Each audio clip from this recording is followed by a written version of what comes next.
Hey now, welcome to Random Movie Club. I'm your host, Rob Logan, and each episode I sit down with a co-host to discuss any movie of their choosing. The only qualification is that the movie is available to watch at home on DVD, Blu-ray, or digital.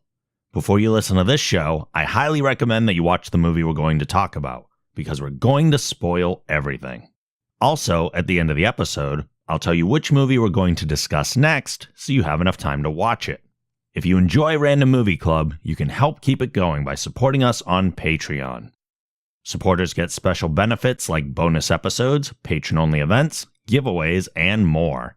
Show your support for Random Movie Club and the Geek Generation by visiting our Patreon campaign at thegeekgeneration.com/support. On this episode, I'll be discussing Jurassic Park with Chris Bryant. Let's roll the film. Jurassic Park was released in 1993 from director Steven Spielberg, based on a book by Michael Crichton with a screenplay written by Crichton and David Koepp. The film stars Sam Neill, Laura Dern, and Jeff Goldblum. So, Chris. Yes, sir. Jurassic Park. Why did you choose this movie? Oh, man, dude. This is the movie that got me into my current career choice, which is a filmmaker and video producer. It was a catalyst for everything that's happening in my life currently. I mean, it's not really an understatement. Saw it opening night in 93. And yeah, from there, I'm like, I want to be doing that. I want to be directing. I want to be telling stories through the moving image. And of course, it had to be Jurassic Park. Anybody who knows me knows it's going to be Jurassic Park. Was there any interest in dinosaurs prior to the movie? Like any 9-year-old kid, yeah, absolutely. But, I mean, that movie just supercharged it, of course. Sure. I mean, back then it was like outer space, Australia for some reason, and dinosaurs. And then I saw this movie, and, dinosaurs just kind of took over. And of course, then movie making. Yeah. But yeah, on summer break, I'd go to the library, I'd beg my grandmother to drive me there and take out every book on dinosaurs. And this movie is partly to blame. Nice. Well, as I always do, I go to IMDb and look for all the trivia. This movie has an astronomical amount of trivia, so I don't have everything, but I cut down to the stuff I thought was kind of the most interesting. Yeah. First bit, Universal Pictures paid Michael Crichton $2 million for the rights to his novel before it was even published. Crichton wrote the novel because of his concern for the exploration of biogenetics for the sake of profit. Yeah, and actually, I can expand on that piece of trivia. Sure. I could probably add things to the IMDb trivia page. That's why you're here. So Spielberg was talking to Michael Crichton, and he said to Michael Crichton, he said, what are you working on next? And he gave kind of a really high-level overview. I mean, he wasn't even finished writing the book. And Spielberg said, I got to do it. I got to have that, how much, basically, like on the spot. So, yeah. The Tyrannosaurus's roars were a combination of dog, penguin, tiger, alligator, and elephant sounds. During the scenes with the T-Rex, Steven Spielberg would roar like one through the megaphone. The cast cracked up whenever he did that. He also did the velociraptor sounds when they were, when he lowered the cow into the pen. And some of those like really high-pitched noises. I will not attempt them. But he was there with like some kind of a megaphone trying to do that and to help further get the actors' reactions. Sure. The T-Rex occasionally malfunctioned due to the rain. Producer Kathleen Kennedy recalls that, quote, the T-Rex went into the heebie-jeebies sometimes, scared the crap out of us. We'd be like eating lunch and all of a sudden a T-Rex would come alive. At first, we didn't know what was happening, and then we realized it was the rain. You'd hear people start screaming. Which is an awesome piece of trivia when the T-Rex not only scared the audience, but the filmmakers themselves. And it was legit dangerous. I mean, it's this multi-ton robot that would every once in a while swing. If it swings in the wrong direction, I mean, you can get really, really hurt. And that's something that'd be lost now because that would be completely CGI. Yeah. And yet, and I know one of us will bring this up eventually, one of the reasons this movie stands the test of time is the mix of practical and CGI. Yeah. When I was doing my homework on this, it was the best homework ever, having to watch the movie for this this podcast. I mean, for the most part, there are some that I'm like, yeah, okay, yeah. For the most part, considering this is produced in 92, released in 93, the graphics really hold up. Because it is a very, very smart mix. For the long shots the T-Rex is running or the Gallimimuses are running, it was computer generation. And for anything close up, it was practical effects. It was, people in costumes. It was, prosthetics and things like that. And it really, really holds up. Jeff Goldblum says the line must go faster while being chased by a dinosaur. In Independence Day, director Roland Emmerich liked it so much, he had Goldblum say it when he and Will Smith were escaping the mothership. That's right. Yeah, it was during an ADR session when they were doing that, and they had to, think of other things to say during that. And yeah, he threw it out there saying, hey, Jeff, why don't you say this line? And he almost felt like he was cheating on Jurassic Park a little bit, but there's a lot of tie-ins with stuff in other movies, specifically with Goldblum. Yeah. It seems like they have him reprise things from Jurassic Park all the time and little tie-ins and throwbacks. I might be mistaken. I'm thinking there's something in Thor Ragnarok that there was some kind of a nod to it too. I believe there is. I'll remember later. Once we're done, you'll remember, because that's how podcasts work. Of course. The Mr. DNA cartoon was Steven Spielberg's way of condensing much of the novel's exposition into a few minutes, and very wisely done. Yeah, I mean, that was a very smart way to do it. It even held this 9-year-old's attention. I was sitting there and watching it and understanding it. I mean, yeah, they said it in ways that a 9-year-old would understand, Sure. High level. Thankfully, he didn't continue. It did say, this score is only temporary, and he goes on and on, but, moving on with the tour. Because I think at that point, too, audience, kind of glazing over, too, with, let's get to the dinosaurs. Yeah. It's a nice presentation, though. I like the whole, and the setup with the little interactive bit at the beginning where he's like, oh, I have lines, too. And you see it kind of rolling a little bit without him. Yep. Although that would not be sustainable once the park opens. He has to be there for every single. Exactly. Yeah. But yeah, it was cool.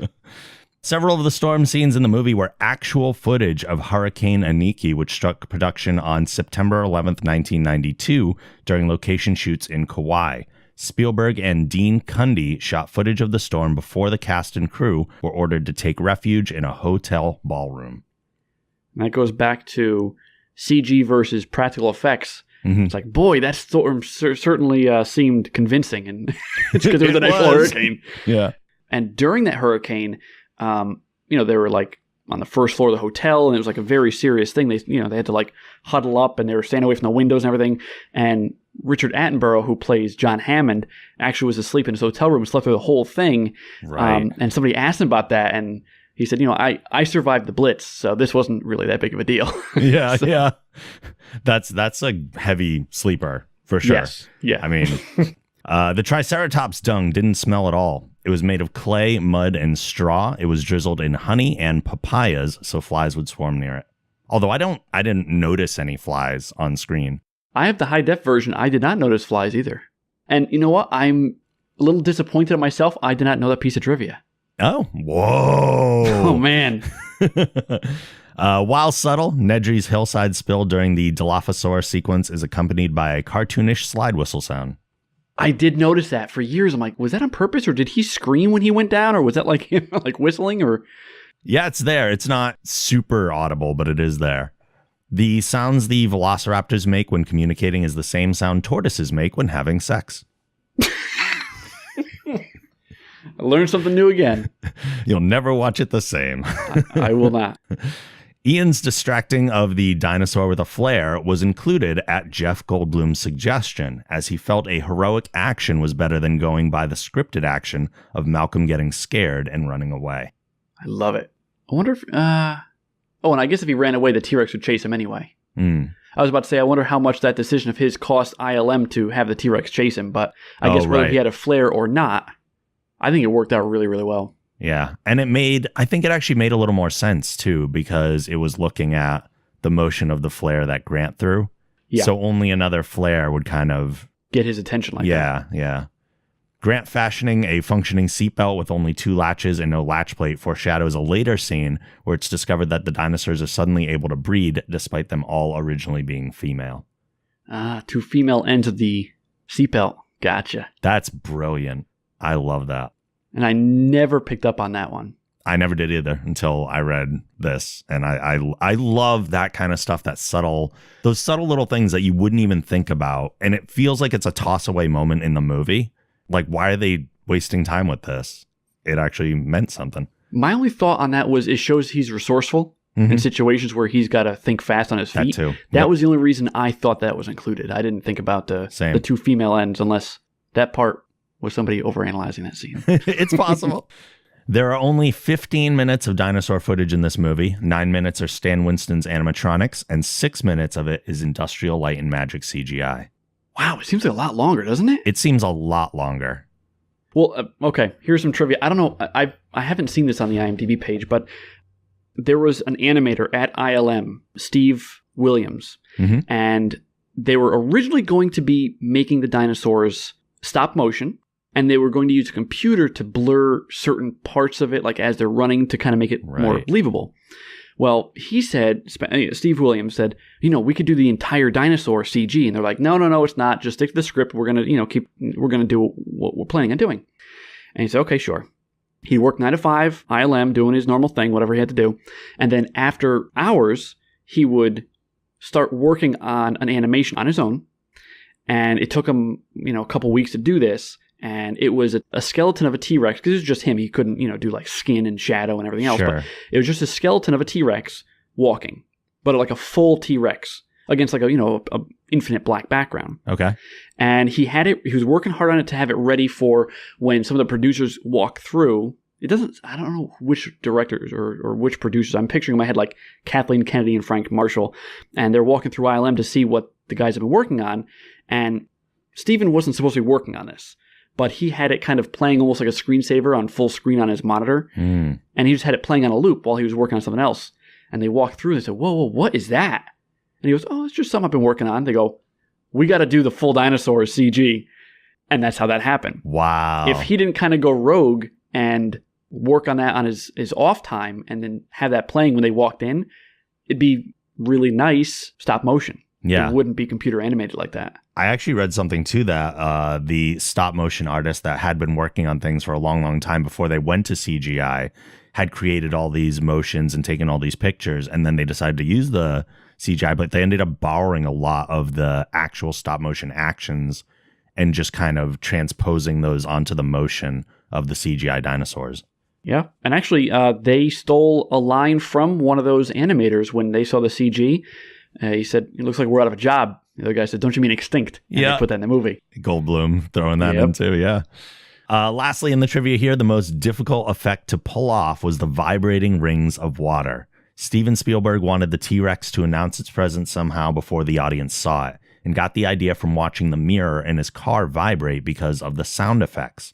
When Michael Lantieri tried to replicate that with water, it was harder than any of the dinosaur effects. Nobody knew how to do it, but told Spielberg they could. The night before the shoot, Lantieri put a glass of water on a guitar, and when he plucked the strings, that did it. So for the scene, they fed guitar strings under the dashboard to get that effect. Yep, and somebody laid on the ground under the car and plucked the strings. Yep. That's so cool.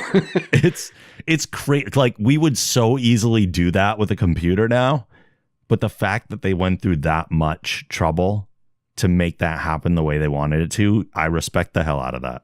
Yeah, I mean, there are some movies even today, and I know we're focusing on Jurassic Park, but like movies like, the Bourne series and James Bond and Mission Impossible, because they do so much of it for real.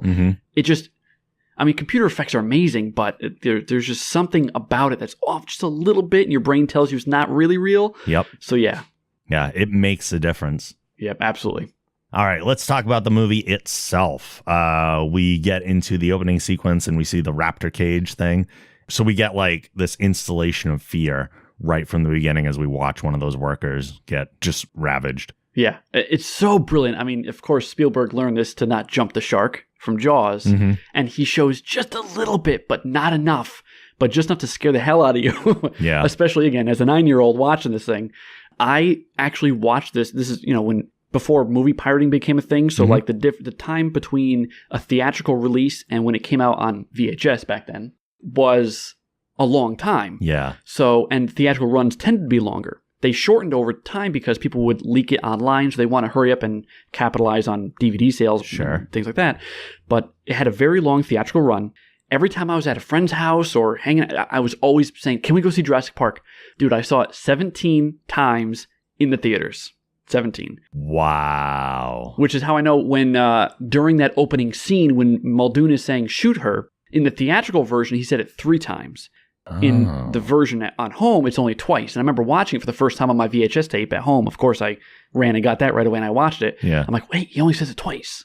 And I'm like 9 years old. How did I pick up on that? Right. But there you go. Well, you memorize the things when you're a kid so easily, especially on the repeat viewings and everything. Yeah, I basically wore my tape out. Yeah. VHS is Shot now. Due to the death of one of the workers, the owner of the island is seeking top experts in the field to endorse the park before they open. Then we jump to an excavation in Montana, where we meet Dr. Alan Grant and Ellie Sattler, who are uncovering the fossilized remains of a velociraptor. And that child that he scares the heck out of with a velociraptor claw did not grow up to be Chris's character. That was debunked. That was trivia. That was they said that was not him. Yeah, I like the little fan connection stuff like that. It's great, but yeah, I wouldn't even see the visual combination of the two either. So yeah, it wouldn't make sense. Dr. Grant tells that skeptical child about how the velociraptors attack, which also serves to educate the audience for later in the movie. So they're setting us up for that later. And they also set up Grant's distaste for technology and for children in this part. The beginning of his character arc. The dig is interrupted by a landing helicopter, and the two meet their benefactor, the eccentric John Hammond, who wants to hire them both to check out the park and endorse it, promising to fund their digs for the next 3 years in exchange. And this is where he drops for the first time, as he does many, many times over the film, the line, "We spared no expense." Yeah, I love that. And I try to work that into average day speech. Yeah. That scene in the trailer, Spielberg is a big fan of putting fog into scenes. Mm-hmm. And I think he put maybe a little bit too much in there, because for the longest time, I thought Grant and Sattler were superimposed onto the scene later. Maybe when you watch it, like it looks like Hammond and the trailer's a little bit foggy, and I guess because they're close to the camera, they're a little bit less, and it almost looks like they're superimposed. But interesting. I mean, I got it on Blu-ray, so now I can really see the nuances, and I could tell that they weren't. But sure. That was random and boring, but go ahead. At a tropical restaurant, Nedry meets Dodson, who is hiring him to steal dinosaur embryos from the park and sneak them out. I liked the bit where he actually, and I love Nedry's reactions to everything. He's freaking great. Another thing I'd read was that he got hired for this based on his part in Basic Instinct. Spielberg saw him in that and cast him for this. But he takes the shaving cream and he wipes it on top of the pie, which for a photographer, I know that when you do food photography, you use shaving cream instead of whipped cream because it doesn't melt. So I don't know if that was the reason they did that, but I love that he did that. I just feel bad for whoever ate that pie. Yeah, that's got to go to somebody else later, right? On a helicopter heading toward the island, Hammond, Grant, and Sattler are joined by Ian Malcolm, a chaos theorist, and Donald Gennaro, a lawyer that represents Hammond's investors. That scene with John Hammond's score, as they approach and you see the island for the first time, it's like... John Williams score? John Williams, what did I say? John Hammond. You're so into the movie, man. I'm too into the movie. Yeah. I mean, it added that sense of wonder with his score and, seeing the island, and it just... It's an iconic score, and even nowadays, hearing it, you still get goosebumps. Yeah, that's got to be like top 3 John Williams score of his career. I mean, personally, yeah. That's on the island. They set their eyes for the first time on many live dinosaurs. A towering Brachiosaurus is the first one. When Hammond tells Grant that they also have a live T-Rex, the news brings him to his knees. He's just like so struck by it, and that felt so super real. Sam Neill crushed that part. Awesome. He did a great job on that. Actually, another thing that was cut from the theatrical releases, did you notice how in that scene Ellie Sattler had a leaf and she goes, "This shouldn't exist here." Yep. Well, in the theatrical version, she reached out and she grabbed it as they drove past it. Okay. So they actually cut out a continuity thing. Like they created a continuity error in the home release. I don't know why they did it, but right. Yeah, and I remember when Grant sat down, he was looking across the field and he saw those other dinosaurs in the water and stuff. I mean, like yeah, your head exploded. Oh my God, look at all the dinosaurs. I love the part where Grant reaches down and turns Ellie's head, and you just watch her complete reaction transformation as she rises up and takes off her glasses and everything. It's like, that's how we all felt at that moment. Yeah. I mean, I almost wish I could forget my memory of the movie so I could watch it again for the first time. Just to have that experience. I mean, although it's jaded now because there's all the other movies and technology and filmmaking, but just that sense of like their faces nailed it. In the Central Resort building, they learn about how the dinosaurs were created. InGen has succeeded in cloning dinosaurs from strands of DNA salvaged from mosquitoes that fed on dinosaur blood and were preserved over time in fossilized amber. Any holes in their DNA were fixed by adding frog DNA. That is accurate. Not a whole lot to add to that. That's all right. In the incubation chamber, they witness the birth of a baby velociraptor and also learn that all the dinosaurs in the park are female to prevent uncontrolled breeding. And this is where we get one of the classic lines in all of cinema, really. Life finds a way. Yeah. You almost felt like it was... like when you watched it for the first time, it felt like a historic cinematic moment. It's just the way he delivered it. I mean, it's only the way Jeff Goldblum could possibly deliver that. Apparently, B.D. Wong thought his role was going to be a lot more prominent, too, because in the novel it is. And then he ended up having such small amount of screen time. Yep. Yeah, he was a cool character in the book. I read that a year or two later. Again, as like a 10 or 11-year-old, that's it's kind of a big book for a kid. But yeah, I was surprised at the differences between the novel and the film. The group witnesses a raptor being fed in its pen while also meeting Muldoon, the park warden, who tells them just how smart the raptors actually are. That was such a cool scene. I always fantasized what the first floor of that looked like. Was like a viewing area with 6-foot thick plexiglass so you can look into the enclosure. How did that work? Or was it just a holding pen? It was just to hold on to them. Right. I wasn't sure. Because they can look at them from above. But I imagine looking at them from the ground level would be absolutely terrifying. Yeah, like you go to a zoo and you see like the lions or whatever through the enclosure. Yeah. That'd be pretty crazy to see. They next embark on the park's central attraction, a safari-like tour inside automated Ford Explorers. It's at this point that they're joined by Hammond's two grandchildren, Lex and Tim.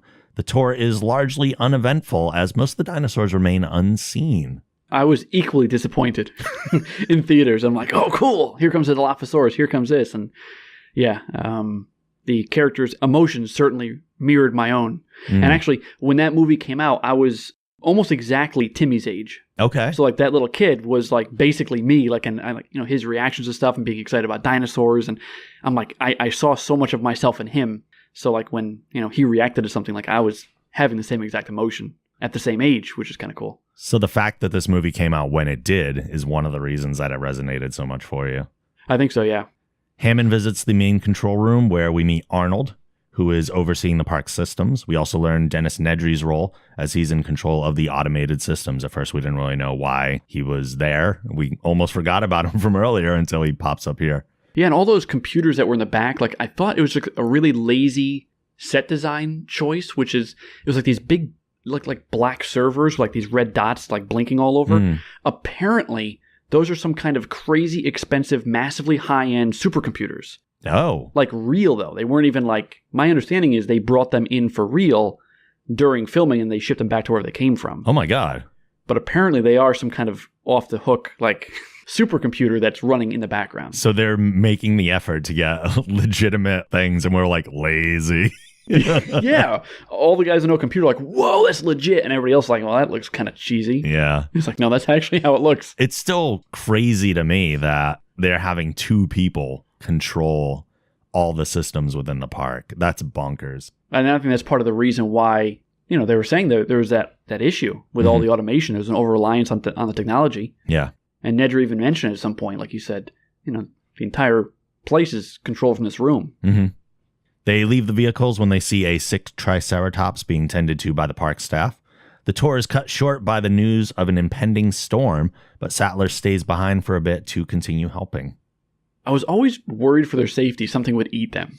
While they were just outside of the vehicles, yeah. Yeah. Of course, I mean, if it's just a triceratops enclosure, they're probably fine. As a kid, I was always worried. And every subsequent time I watched the movie, I was still scared for them, even though I knew.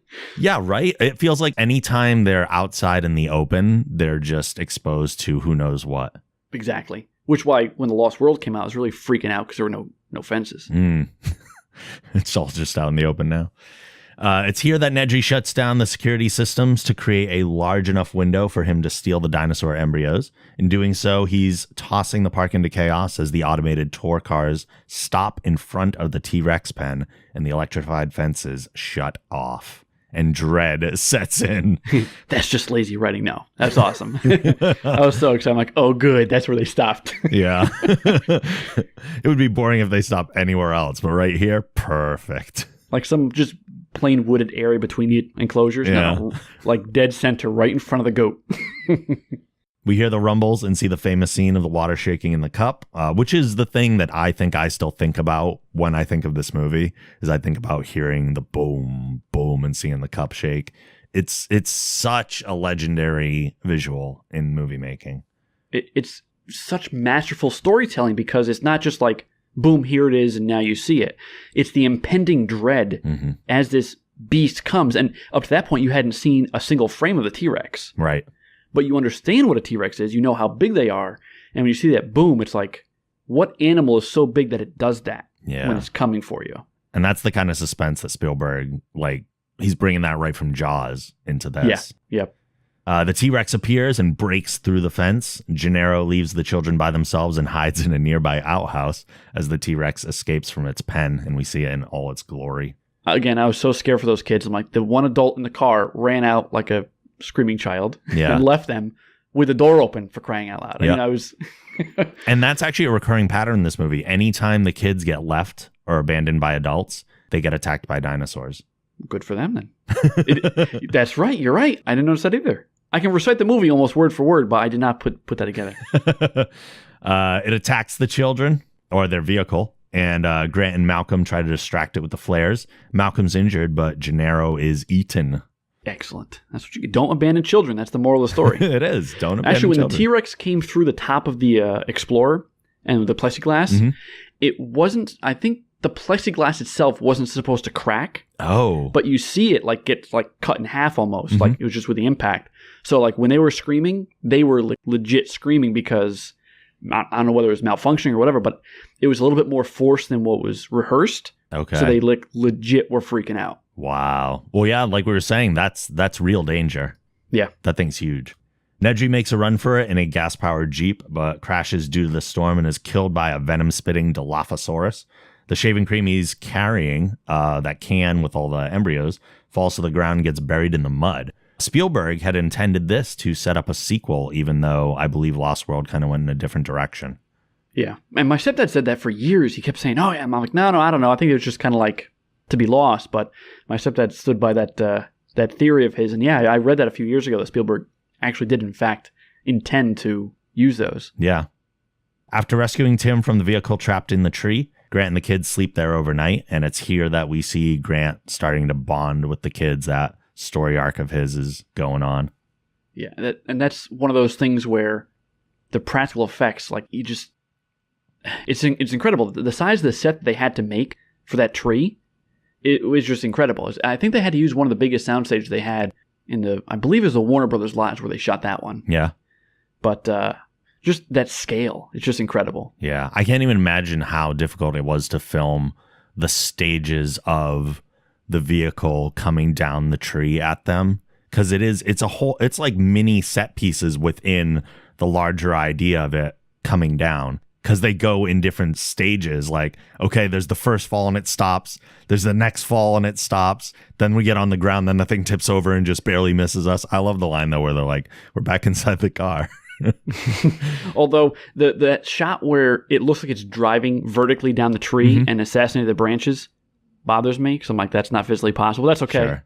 I mean, I'm able to suspend my disbelief for dinosaurs and all these other things, but not that car falling down the tree that way. It's funny, the little weird things that kind of jump out to us and are like, I don't know if I buy that entirely. Sattler and Muldoon arrive at the abandoned vehicles to find Malcolm and the remains of Gennaro. They get Malcolm into their Jeep and escape from the T-Rex, who gives chase but can't keep up. Absolute classic in cinema. Now, I'm always wondering how they did the impact tremor if it was on the ground. Did they build that up like a couple feet off the ground and then they were under there with a thick right. guitar string? Like how'd they do that one? That's a good question. I'll ask Steve. We'll call up Spielberg and just be like, hey. In the morning, Grant finds hatched dinosaur eggs, leading him to theorize that the frog DNA that was used allowed some of the dinosaurs to switch sex. They did have to give us some exposition to understand it. They did set it up earlier by saying that they used the frog DNA. And then I forget, what is it?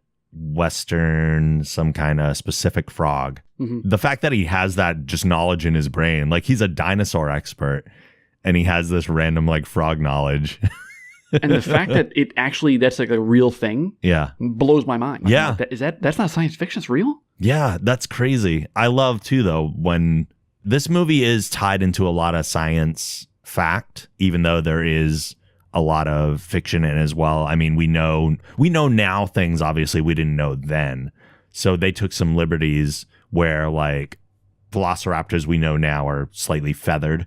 And that's not a thing that happens in velociraptors for movies at all, because this one kind of set the idea for what we think of as a velociraptor.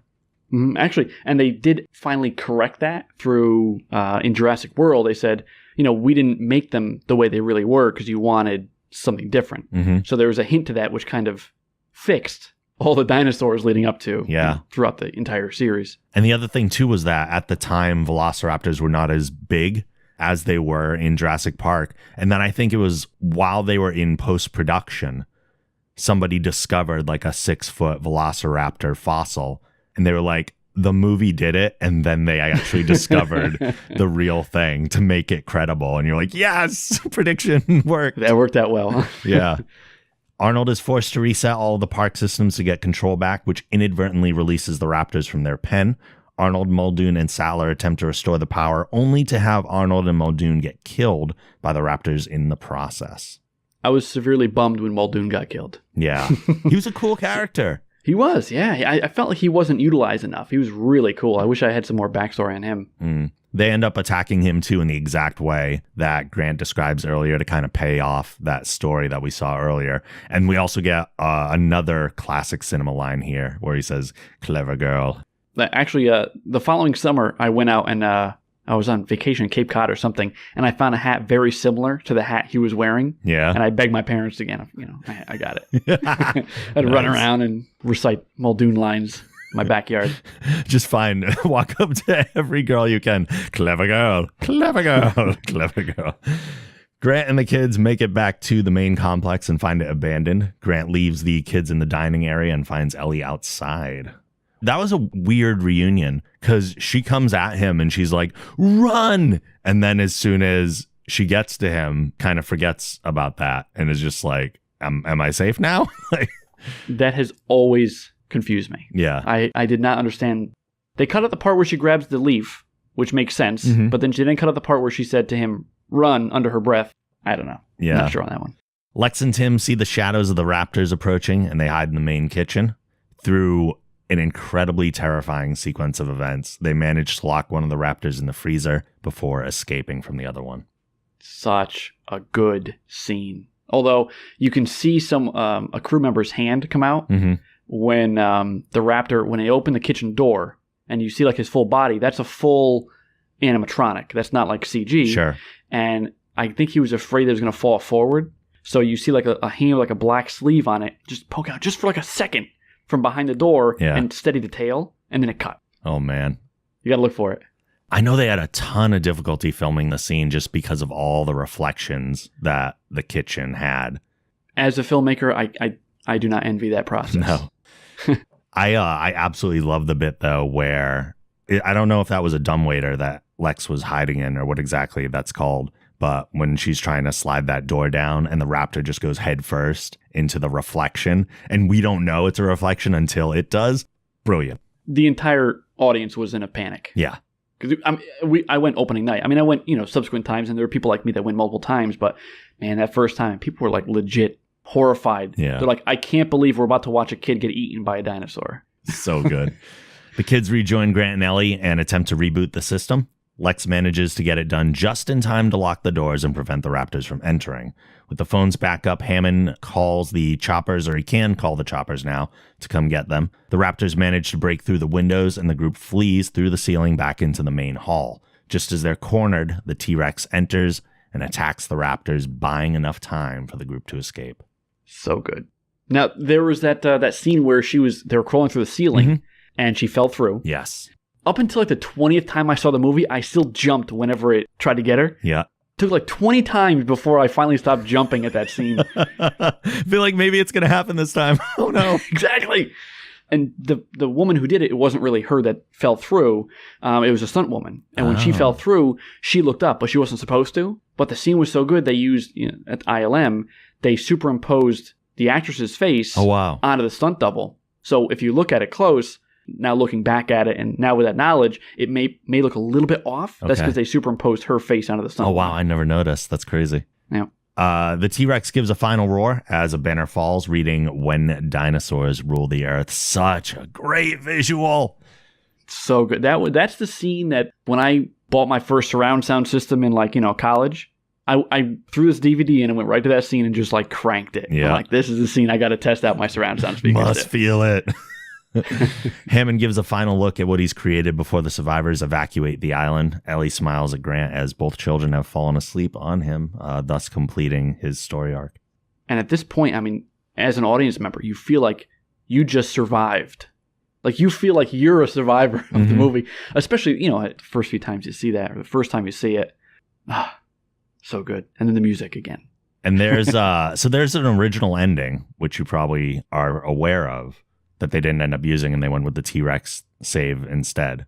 Refresh my memory on that. Okay, so the original ending actually planned on having Grant controlling the lift. So as they're climbing down from the ceiling into the main area, they're on that mechanical lift. He was going to grab the controls and use that kind of swinging around the main area. And eventually he would smash into one of the raptors, which would propel it into the jaws of the skeleton. The head would kind of fall off and bite it and crush it and kill it there. And then they had the one last raptor to deal with. And then Hammond just comes in with a gun and shoots it. That's right. And I think that they used some of that idea in the Jurassic Park Sega Genesis game. Oh, yeah? Yeah. I think that the way you kill the raptor was, doing something and the T-Rex head falling down and killing the raptor, yeah. I wonder if it was because the video game makers were developing the game at the same time that the movie was being produced and we're going off the same script, and maybe we're like, we're in. We got our ending. You can't go changing it on us. We're too deep. I bet you're right. That'd be interesting. Oh, now I'm curious about that too. That's super cool. There's also, I guess a couple years ago, they not unearthed, but someone put out images, storyboards of another thing that got cut from the movie that they didn't end up filming. After the T-Rex comes in and does the whole save, there was actually going to be another final T-Rex chase. So they were going to go running on foot away from it, from the building towards the helicopter. And they were going to do what we've seen many times in movies since, where they're just barely getting onto the helicopter. The T-Rex grabs one of the legs of it and it ends up pulling it off as the helicopter gets away. So we get one final scare. But I'm glad they ended it where they did with the dinosaurs. I'd be curious to see it, but yeah, that was such an iconic thing with the T-Rex. I would have felt it wouldn't have been proper closure. The way they did it, I really feel was absolutely perfect. I agree. And I absolutely love Hammond's kind of last survey of everything before he gets on the helicopter. And he has to be snapped out of it, really, by Grant. And he's like, come on, we got to get out of here. He's just like, I can't believe this all happened like this. So, he was such a great actor. You felt so bad for him. It's he made mistakes and people died. And it's but he's looking at it why did it end like that? And as a kid, I'm thinking I would, again, fantasize about the park actually being open. What would it look like? What if, what would it look like? What were there hotels there? They must have been, because, how many people could it hold? And I was geeking out and thinking about the logistics of the park had it opened, which we didn't get a look at for another, decade and a half till Jurassic World opened. Yeah. But when that trailer dropped for Jurassic World and I saw that it was the park, 9-year-old me freaked out. I was pretty excited. Speaking of all that kind of real world tie-in, a lot of the merch that they showed in the gift shop in the movie ended up becoming the actual merchandise that they sold along with the movie itself. Don't have to tell me I own some of it. Yeah. Yeah, I remember watching going, oh, that's my lunchbox. Yeah, oh, hey, that's amazing. The box. Yeah. It's amazing. So as we're kind of wrapping up, any final things you want to say about the movie? I definitely want to touch on that Steve Williams thing with that CG. I know that it was the number one movie at the time when it came out. I think it just broke $1 billion or so, and that stood until Titanic knocked it off its perch a few years later.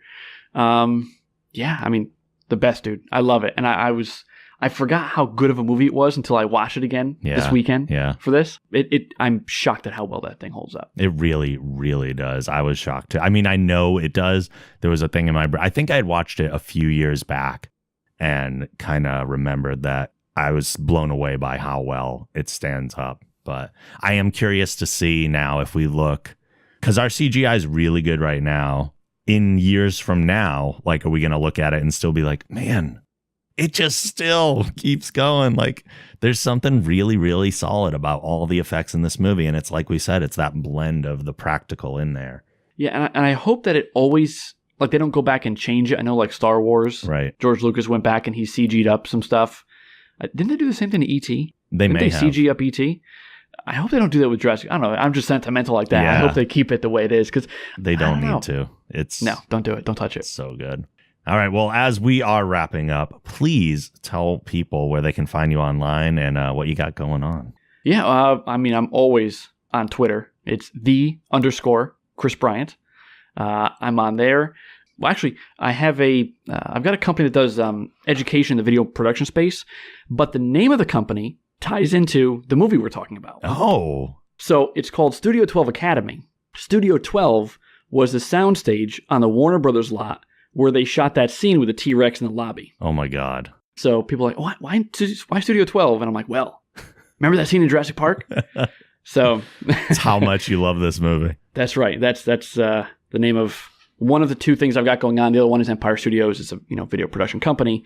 But yeah, I figured the Studio 12 Academy would be kind of a cool thing to mention since we're talking about Jurassic Park. Absolutely. And if people want more information on that, where can they go? Studio12academy.com. Okay. Easy. Well, thank you so much for joining me. I appreciate it. Thank you for having me and let me geek out on this. Random Movie Club is a production of the Geek Generation. If you like this show, be sure to check out our podcasts and videos at thegeekgeneration.com, plus our live streams at twitch.tv/thegeekgeneration. Don't forget, you can support Random Movie Club by visiting our Patreon campaign at thegeekgeneration.com/support. As always, thanks to Michael McLeod of Wolfsten Music for our theme song. A link to his site can also be found on our site.